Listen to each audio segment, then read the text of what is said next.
Welcome to episode number 92, Returning to Sacred Spaces. I'm your host, Damon Soka.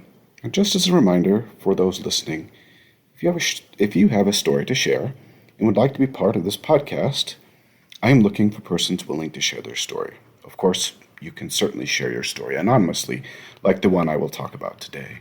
Now, if you do desire to share your story, please contact me at dtsocha@gmail.com. So dtsocha@gmail.com.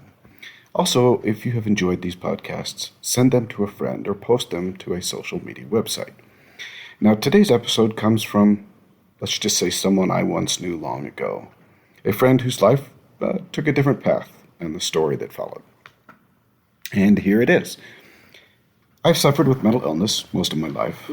I was diagnosed bipolar in my early 20s, but my diagnosis was, for me, more problematic than perhaps the illness. My family was more of a traditional nature when it came to health concerns, and mental illness was not a reality for them. Although I believe that my mother probably had some sense that what I was describing was accurate, because of some unfortunate events in my teenage years that mostly dealt with episodes of mental illness and religious principles, I found myself outside of the religious path. It was not that I didn't believe in God, and I did, and of course still do. It was that I felt so different from others. What I was experiencing, they were not, and I couldn't understand it. There were times when I thought that I had a testimony, and had felt a spiritual experience, but most of the time, I really didn't feel anything but depression and the occasional mania high. So when it came to church, I slowly stopped attending later in my teenage years. This obviously did not impress my parents or my church leaders, who did everything in their power to keep me coming. But there were many times I just couldn't attend. Church for me needed to be uplifting and spiritual, and when my depressions took over, I just couldn't feel anything positive. I did need to be at church feeling so terrible, so I made excuses of illness, tiredness, or just about anything I could that would allow me to stay home. Missionary service was probably never in my future. Not that I had committed terrible sins, but I just couldn't see myself as a missionary. Now, that didn't stop my parents and leaders from making the push. I played along for a while, but eventually I left for school and never really went back home except for special occasions. I don't know if I ever really gained a solid testimony of the church before I left. I'd felt things I couldn't entirely explain, and I did believe in God, but what exactly I believed was more of a mystery to me. I didn't worry about it too much during my early 20s and my diagnosis. My diagnosis brought me some peace I had been needing, but it also brought with it all that comes with a diagnosis of a mental illness. My family couldn't deny the diagnosis and the scientific evidence that comes with it, but their conservative views regarding mental illness still prevailed. Now, at that point, I was not as concerned with their acceptance of the illness. By this time, I had found a road and a destination for me. Well, at least that is what I had thought. With the diagnosis came some eventual stability with medications and some understanding of the illness and myself. I could better predict me, and in some ways find some control where I had rarely felt any throughout my life. My illness, I admit, had taken me down several paths that had caused me serious reflection. Now, one particular day, my depression had been terrible. I was living with some roommates, and just between the end of college and my new career, I had taken to drinking some alcohol and actually had tried some drugs a time or two. Interestingly enough, these never became addictions to me. I suppose I was luckier than most. The last week had been terrible. With a breakup with my long-term girlfriend and the upcoming start date of my new employment, my stress levels were running high, and I found myself obviously without sufficient support. Life at that point did not really seem worth living, and all of those years of suicidal thoughts seemed to press upon me. I wanted to end the misery. I wanted to end all the pain and suffering. It was that day I made the plan. Now, my plan, at least suicidally, was not elaborate, but it was going to be effective. I'm going to avoid telling you the details. But I made the plans and started the process, of course, of giving away those personal items of worth to my friends. And I had picked a day and a location. It was during this week that I received a call from one of my high school friends. He had been a friend at church throughout high school and had really not been seemed to be too concerned about all my symptoms of mental illness during those years. I had kept in touch with him over the years, but it was unusual for him to call. We talked about the normal things old friends do. He had served a mission, returned, and was now a new father. Everything about his story made me feel more depressed about my own story. We talked for a while, and then when I said that I had to go, he invited me over to his home to meet his wife and his newborn son. I initially stated that I didn't think that I could come, but he, of course, insisted. We were both attending the same college at the time, even though I had just graduated, or was graduating. While I did not want to go to his home and feel how little my life was adding up to, I decided that I would at least go over for a few minutes. I would then excuse myself and it would all be over. Now, the next day, I went over to his apartment. I had arrived late. When he opened the door, I could smell homemade bread. I had not smelt something so good since I left my parents' home. The small apartment seemed nice, and of course, he had all of those pictures hanging up that I didn't want to see. Happy families, wedding temple pictures, and so many others. Because I had arrived late, dinner was ready. I couldn't remember him talking about dinner, but I thought, why not? Dinner was what I expected from him. He was the poster child for the Church of Jesus Christ, served a successful mission, attending college, married with his first child, serving in the ward's elders quorum presidency, and generally a jovial, happy guy. Everything I simply was not at the time. He asked about my family and what I was doing and how things were going. I told him the normal lines of pleasantries that we always tell each other. I suppose that he could tell I was struggling mentally and emotionally. Instead of ignoring it, he asked about it. I wasn't really into talking about my emotional problems before my diagnosis, and so I did my best to avoid his questions. But he didn't stop asking. I couldn't understand it. There was one point that I was almost frustrated by it. Suddenly, he looked at me and said, I think that you might have bipolar disorder. Have you ever seen a doctor about it? The question was so entirely out of the blue that I didn't even know what to say, and I mumbled something about I didn't need to see a doctor.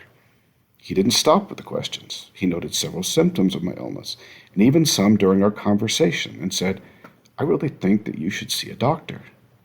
I asked him how would he know anything about mental illness. What he had said shocked me. He told me he had been diagnosed with clinical depression and anxiety disorder when a teenager.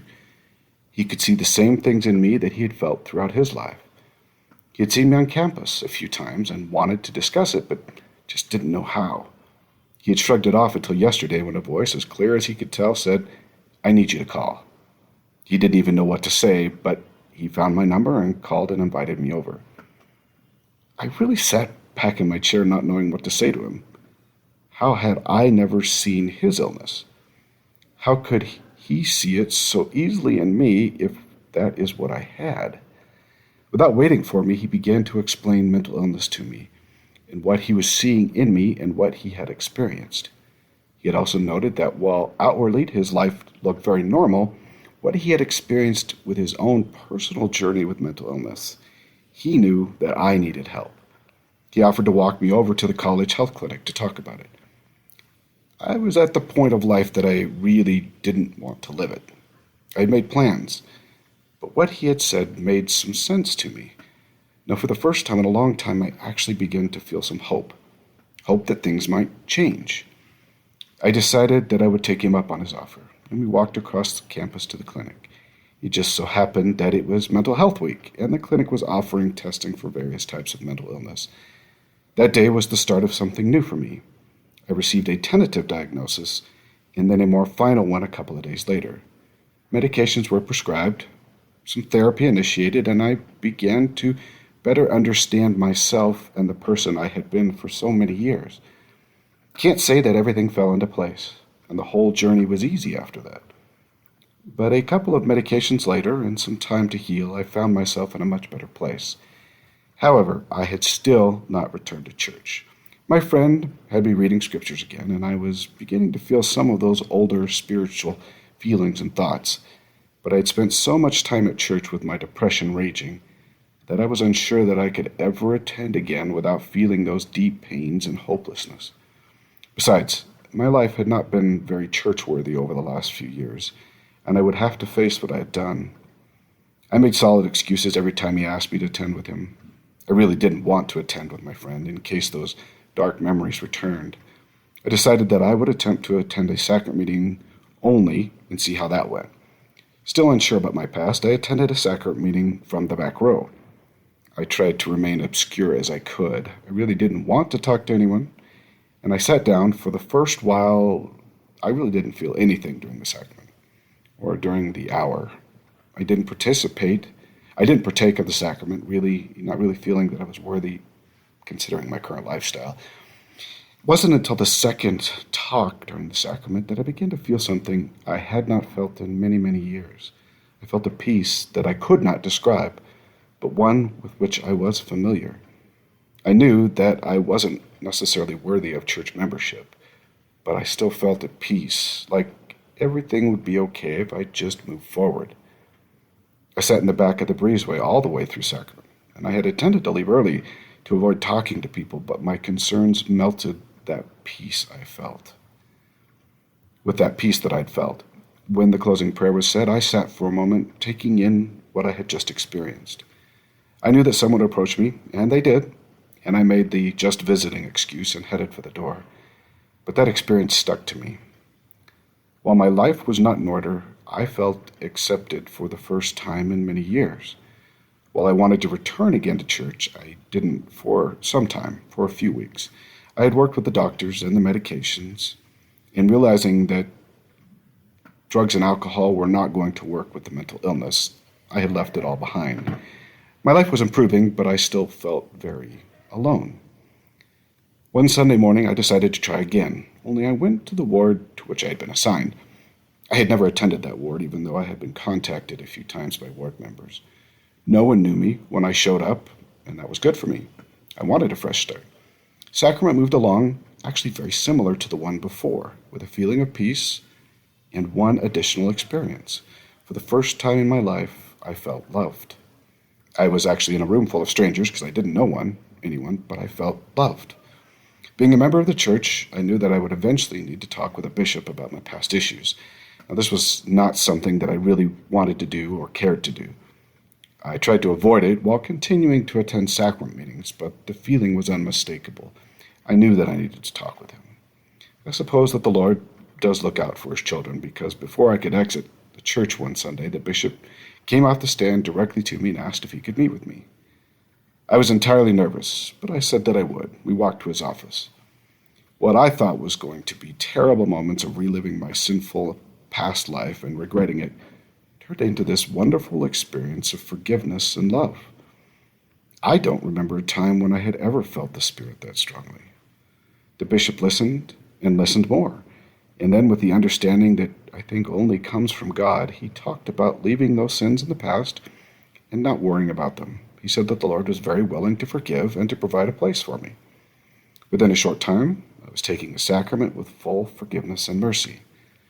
What I thought would be the worst moment of my life, trying to recount my many sins in front of a servant of God, turned into an experience I will remember forever. The Lord is truly quick to forgive and quick to allow us back in his presence. This is especially true when he has given us a weakness that causes us serious spiritual troubles. Now, I can't say that I have been perfect, and I can't say that my illness has not had its moments. I've struggled, and I feel those depressive moments again. And I do feel those depressive moments again. My spiritual life for me is still work that does not come easily. I have to work every day and manage my illness, but I found one truth, and it is managing my illness within the boundaries of the church and the Lord is far easier than doing it without the help and guidance that I receive from them. Over the years, I've still had moments of weakness, short periods of inactivity, and struggled to overcome the deficiencies really brought about by my bipolar symptoms. Just because I returned, church hasn't been easy, but it has been worth it. I wanted today, this is me speaking now, for my audience to hear one of those stories of success. There is so much about mental illness that does not speak of success that we need to hear about those successful moments. We need to understand that success is very possible. And success is defined by your individual experience. Now, each story is going to be different given the effects of mental illness, but I know that living the gospel is possible even when we deeply struggle with various aspects of our spiritual natures and our moral, emotional systems. The Lord does not expect perfection from us, but really simply a good effort. Mental illness and spiritual natures are always going to be problematic when they collide. There is no easy pathway for those who suffer in the gospel, but as I have said before, we weren't sent here for a beach vacation. We were really sent to spiritual boot camp. But even with the trials and troubles, the Lord is never very far away from us and is always standing with open arms to receive us again. Now, I've hoped you've enjoyed the story today, and I hope that you will remember that if you do your part, the Lord will do his. And we will talk to you next week.